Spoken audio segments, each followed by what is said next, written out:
তোমার সন্তানের এত কঠিন ব্যাপার, আল্লাহর নবী বলে দিয়েছে একজন মা মাহে রমজান মাসের ভিতরে দুদিন চিহুরির টাইমে তুলে দিয়ে সন্তানদেরকে এবার ইফতারের আগে মা যদি সন্তানের জন্য চোখের পানি ছেড়ে দেয়, আবার আল্লাহ এত খুশি হয়ে যায়। আল্লাহ বলছে মার চোখের পানির জড়িয়েতে সন্তানদের হায়েত পর্যন্ত আমার আল্লাহ বাড়ায়া দেয়। বলেন সুবহানাল্লাহ। এবার মায়ের চোখের পানির জড়িয়েতে সন্তানদের শরীরের ভিতরে যদি কঠিন কঠিন বেমার থাকে রে মুসলমান, আল্লাহ তাআলা মায়ের চোখের পানির জড়িয়েতে সন্তানদের বেমারে তিনি আমার আল্লাহ সেবা করে দেয়। সকলেই বলুন আমিন। 3 নম্বর মা বোনেরা ভালো করে শুনে রাখেন, তোমার শরীরের ভিতরে যদি লজ্জা স্তম না থাকে রে মা, তোমার পায়ে ধরে বলছি রে বাপ, এরকম ধর্মীয় জলসার দরকার নাই, জামাতে তবলিগ করার দরকার নাই, কোন পীরের হাত ধরার দরকার নাই রে মা।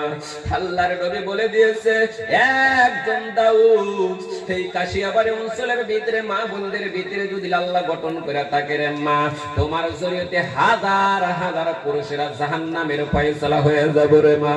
ও মা, তোমার পায়ে ধরে বলছি রে মা, তুমি শুনিয়া রাখো, আল্লাহর নবী বলে দিয়েছে মেয়ে জাতটাকে আল্লাহ তাআলা এত বড় মর্যাদা দিয়ে আল্লাহ দান করেছে, আমরা কেউ জানি না। এই বৌটকের ভিতরে অনেক মানুষ আছে, আমরা পীরের হাত ধরনেওয়ালা আছে না নাই বাবাজি?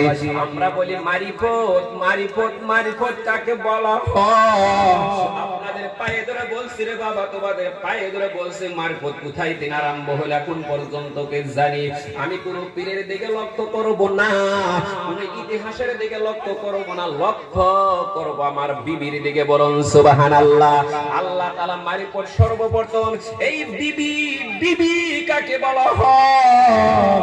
ও মুসলমান মানুষ, তোমাদের পায়ে ধরে বলছি তোমরা ভালো করে শুনিয়া রাখো রে। এই মেয়ে জাতটাকে আল্লাহ বানাইছেন, মহিলাদেরকে যে আল্লাহ বানাইছেন কি উদ্দেশ্য বানাইছে এখন পর্যন্ত আমরা শুনতে পারি নাই। মহিলা জাতটাকে আল্লাহ বানাইছেন শুধু মাত্র আমাদের দিলটা ঠান্ডা করার জন্য আল্লাহ বানাইছে। বলেন সুবহানাল্লাহ। মহিলা জাতটা দুনিয়ার ভিতরে বানাইছেন আমাদের পুরুষদেরকে দিল ঠান্ডা করার জন্য আল্লাহ বানাইছে। হযরত আদমকে যখন আল্লাহ জান্নাতের ভিতরে যখন বানায়া রাখলো, ইতিহাসটা ভালো করে শুনিয়া রাখেন। সূরা বাকারার মধ্যে রয়েছে আল্লাহ তাআলা যখন হযরত আদম আলাইহিস সালামকে জান্নাতের ভিতরে বানায়া রাখলেন, জান্নাতের ভিতরে বানা রাখার পর হঠাৎ করে আদমের জান্নাতের ভিতরে ভালো লাগে না, ভালো লাগে না। এ দোকানদার বাবা, বিজনেসম্যান বাবা, চাকরিওয়ালা বাবা, তোমাদের পায়ে ধরে বলছি রে মুসলমান শুনিয়া রাখো, যদি আমার শরীরের